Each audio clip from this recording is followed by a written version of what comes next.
Good evening, you're watching Estuary News. Coming up, we visit Spurn Point to see how money is being spent on the lighthouse. And we take to the streets to find out your views on schools taking responsibility to spot the warning signs of extremist behaviour.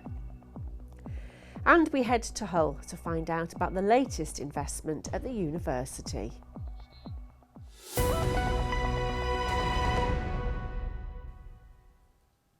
Welcome to Estuary News. I'm Emma Lingard. Now it's over to Richard Morris for the news headlines.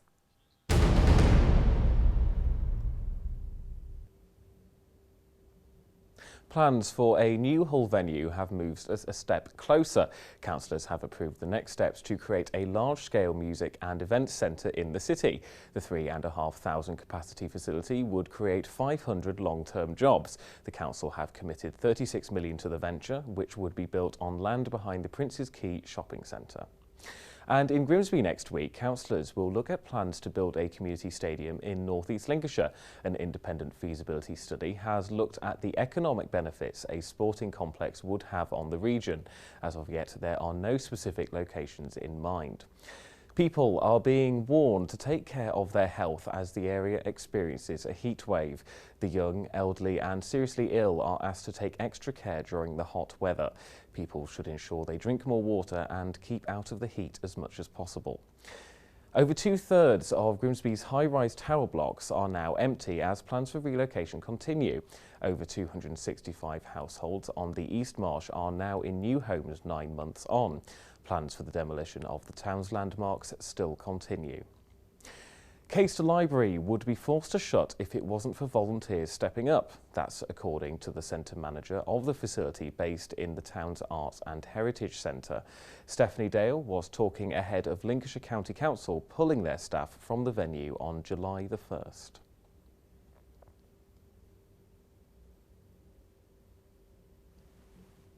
If it wasn't for the volunteers that were here and have been here since the centre's been open, then we wouldn't have a library open 7 days a week. And the volunteers didn't want the library to close when the cuts were announced. So they have actually rallied forward to step in. Caister people were determined to keep this centre. As you'll see around on the tables, there are menus, there are flowers, people come, and it's not like a quiet library. It's not a traditional library anymore. It's a lively place. And finally, an iconic Cleethorpes landmark has been given an award for proving to be a top-performing attraction. The boating lake received the Certificate of Excellence from TripAdvisor for having consistent great reviews. That's all from me. Bye for now.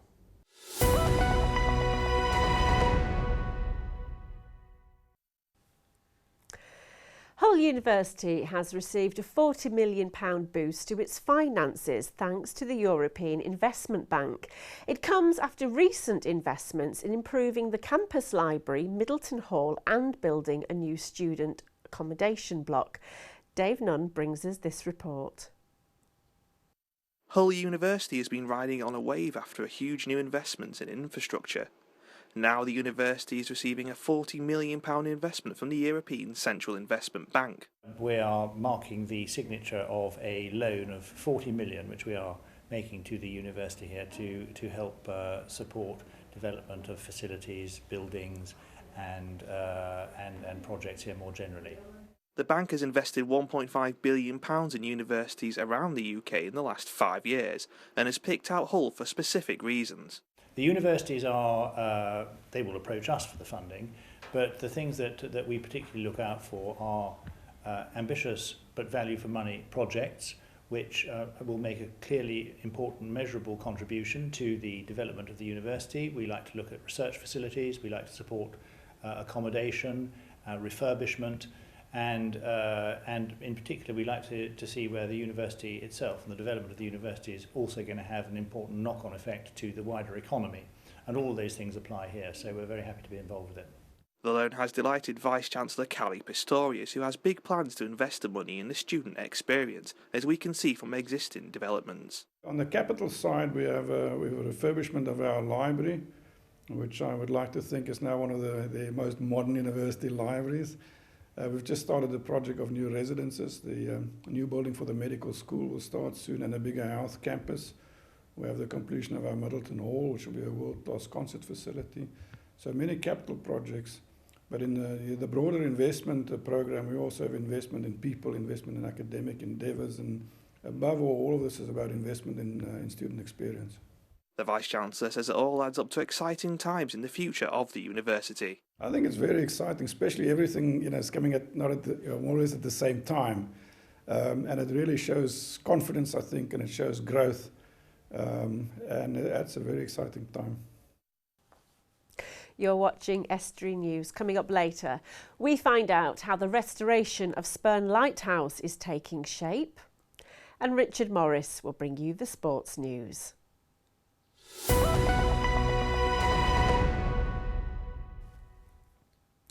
Now it's time for reflections, and this week it's Lee McMunn, Associate Minister from St John Newland in Hull.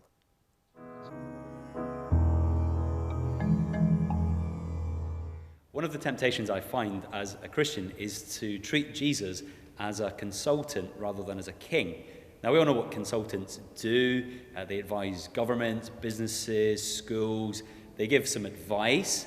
They might give people some wisdom about what they can and cannot do. But what they never do is they never tell them what to do. They never really say, this is what you must do. They advise, but they don't have the ultimate authority. Now, I often find that it is tempting to treat Jesus like that, as a consultant, someone who says you may want to do this, rather than as a king, someone who commands, someone who has authority. Now, the great problem about that is, of course, it's not true. He does claim to be king, but also the temptation then is that we miss out on what Jesus can actually offer to us, because he says, as a king, I can radically transform your life. So what I'd ask you to do is just weigh it up again, think about how you may treat Jesus. Is he a king to you, or is he merely your consultant? Now, joining me in the studio to look at what's been making the headlines is Dan Kemp. Dan. Good evening. Hello. What have you found? There's a lot going on at the moment, isn't there? There's a lot going on. There's a lot going on throughout the region over the last couple of days. We'll start with the new arena that we're set for in Hull, or we're another step closer to in Hull. And they're hoping it's going to be around 3,500 seat stadium. Well, Seater Arena, and it'll be in place by 2018, which is a year after City of Culture Year. Okay, and it's also going to have conference facilities, isn't it, as well? Yes, it is. It's going to be an arena for musicians, various different events, but conferences as well. And it's also going to have a hotel attached to it as well, which will be funded by private investment. And it's going on land behind Prince's Quay. Yep. Does Hull need this? Does Hull need it? I think Hull does need an arena that can host bands and events like that. But my view is that it needs to be bigger. Okay. And that's because I'm not sure it can compete with the likes of Leeds' First Direct Arena and Sheffield Motorpoint and the Metro Radio Arena in Newcastle. I'm not sure it's got quite the pull to bring the big names, like your One Directions, not that I'd go to watch them, but or Take That, or people like that. Guilty pleasure. I mean, we've had a few Facebook comments, haven't we, about this, really? People wanting to know whether it's justified. Yeah, well... I think it's the size most people are questioning, isn't it? Yeah, to me, the number just doesn't seem quite enough when you compare it to other venues in our area. Grimsby Auditorium's half that size, 1,200 roughly, with standing seats. Well, Bridge Spa goes above that to around 3,800. And the Baths Hall in Scunthorpe, when standing, goes up to 2,000 as well. Okay. So it just feels like Hull should be competing on a bigger scale than this would provide that platform. I mean, what bands come to Hull? This show my ignorance here. I mean, what big bands? When the KC Stadium opened, I think they had Elton John and REM. So most bands would probably go and perform there. And they were sold out, I believe. I think Simply Red might have done as well. And then in recent years they had JLS and Ollie Mares and people like that, and I don't think that sold out. Right. And that was the KC, which is 25,000. Okay. So I don't think an arena of 3,500 really goes in that middle area. I think it needs to be probably around 10,000 to compete. More investment in the city. But again, yeah, it is, of course, it's still good jobs. news. It's still investment, exactly. it's still jobs. What else have you found? What else have we got? Next up, this is another new build. The Grimsby Town Stadium saga goes on. Okay, yes. This is that the council are now looking at different sites before, I suppose, picking a favourite, which I thought they'd already done in the Peaks Parkway. No, they've had an independent report done, haven't they?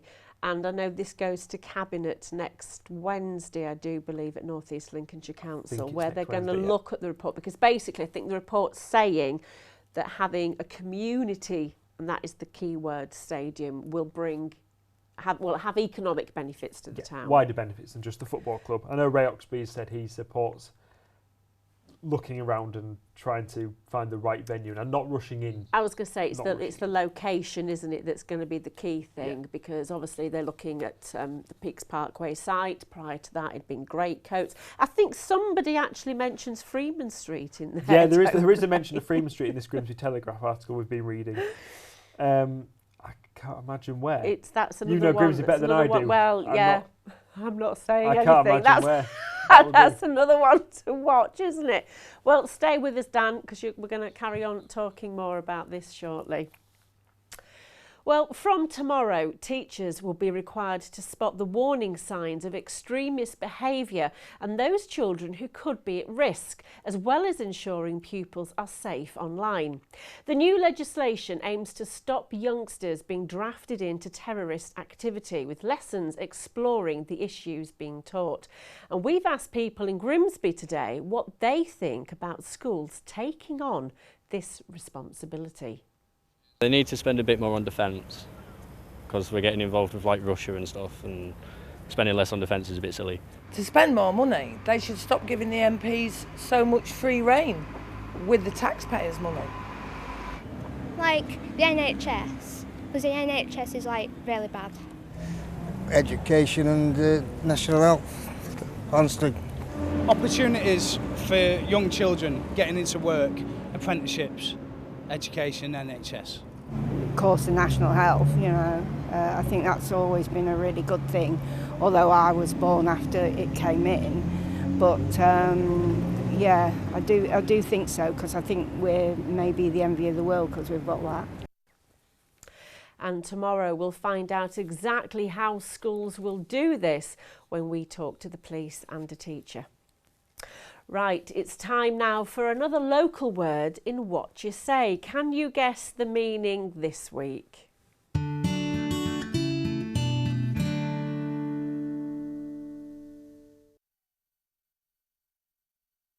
Nunty. Odd. Old-fashioned and strange. Curly stockings and oh dear. Nunty, yeah, it's old-fashioned. Bit nunty's like a bit old-fashioned, frumpy. I'm nunty. I'm old-fashioned, I'm 94. If you're a bit nunty, it's usually if you're not kind of up with it, with the fashion and things. A bit off, a bit old-fashioned. Old-fashioned, old school. Suppose you'd say old school. Old-fashioned or quirky. Nunty. A bit old-fashioned. Well, that is That's not me. my mum. She's not nunty.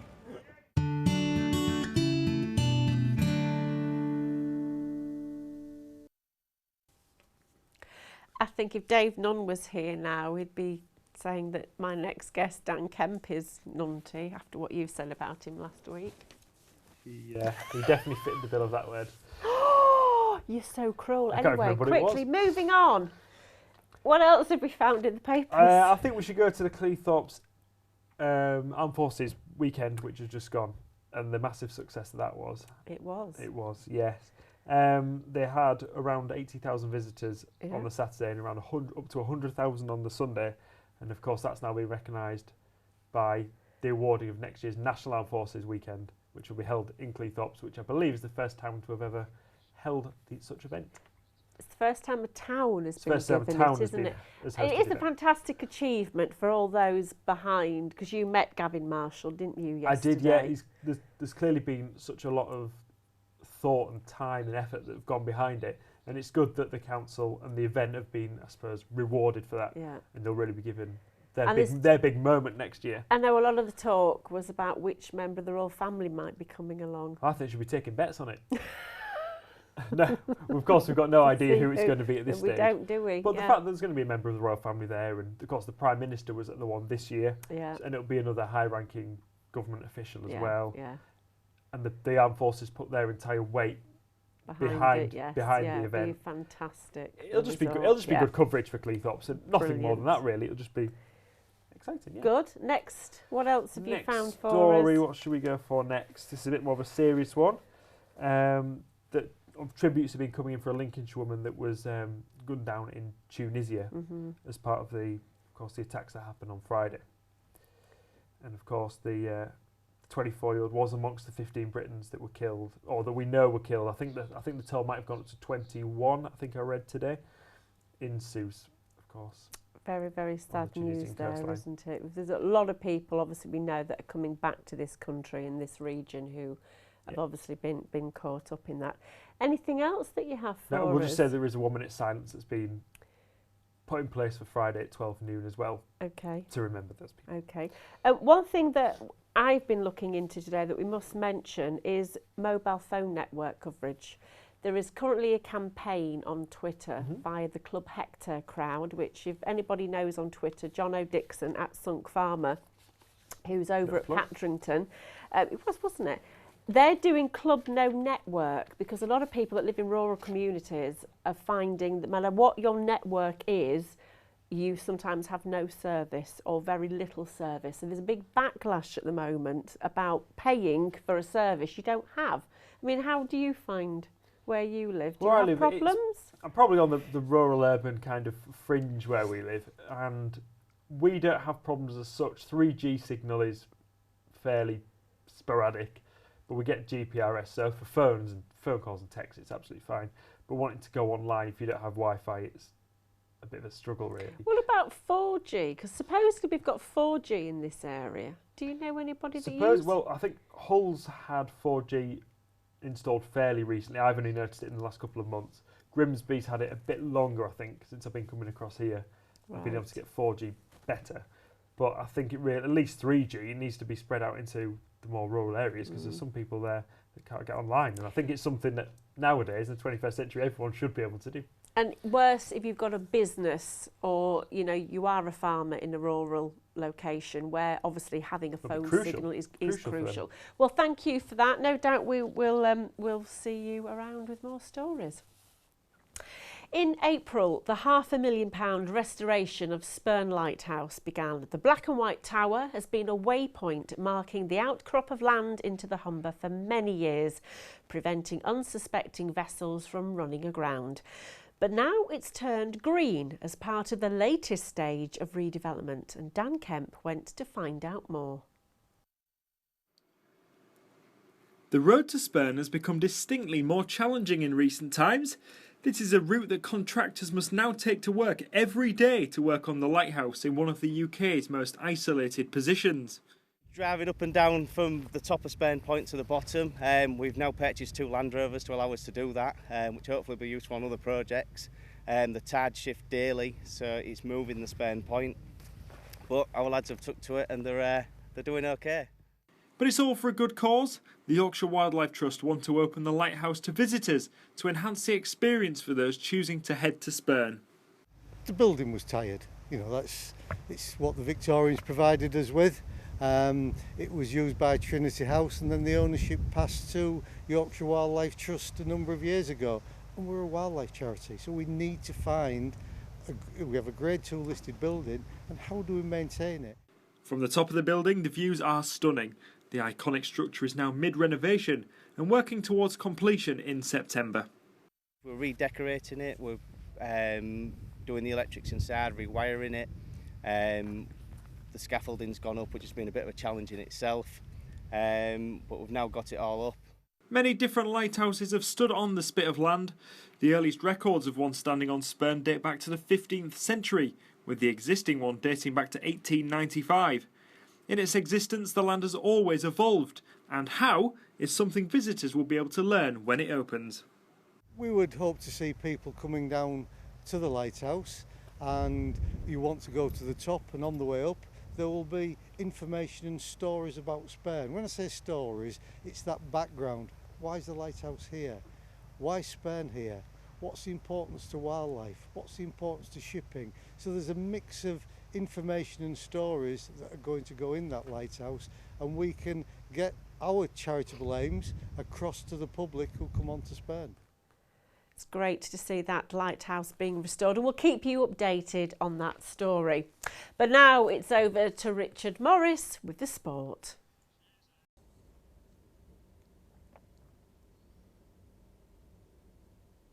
Hull City midfielder Stephen Quinn has left the club and joined Championship rivals Reading.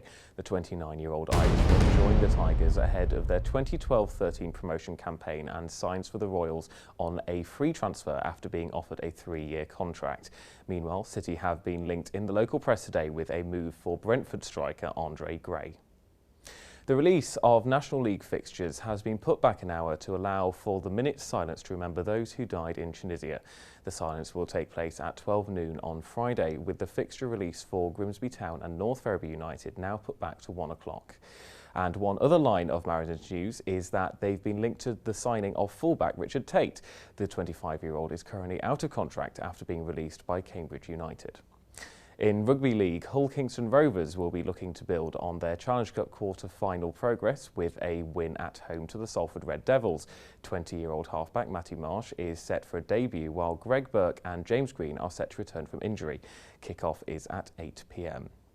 And finally, in cricket, Sam Drury hit 82 for Driffield as they overcame Doncaster to move up to third in the Yorkshire Premier League. A battle of the bottom two sides proved to be a high-scoring affair. Sheffield United made 252, but Hull replied with 254 for 3, recording their first complete win of the season. Hull's star man was Andy Simpson, who made an unbeaten 143, hitting 18 fours and 6 sixes. And that's all for the sport. Right, that's it for tonight. But just rather quickly, Dan, you just want to tell me about the sandcastle competition, don't you? Yeah, a little bit of a funny one, I suppose, not for the people that were involved. But there was a sandcastle building competition on Cleethorpes Beach, and unfortunately, they got washed away by the tide. So didn't they ever get time to judge them? No, they got made null and void, and everyone got a prize. So that's the only chance I'd have of winning. Didn't they check the tide time? Clearly not. I would have thought that would have probably been one of the things up there to do. Never mind. No, well, thank you for that, Dan. Well, that's it for tonight. Join me again tomorrow when local author Rebecca Maskell will be my guest. If you have a news story, visit our Facebook or Twitter pages or email news@estuary.tv or phone Grimsby 01472 315 553. Until tomorrow, good night.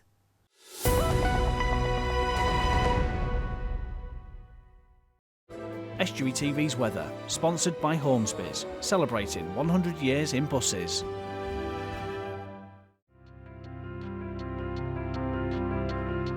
Hello and welcome to Estuary TV's weather. On Wednesday it will be breezy, especially along the coast, and also becoming very warm. Long periods of strong sunshine during the day and a risk of isolated thunderstorms, and maximum temperature of 31 degrees. A chance of thunderstorms on Thursday with temperatures generally warm. Estuary TV's weather, sponsored by Hornsby's, celebrating 100 years in buses.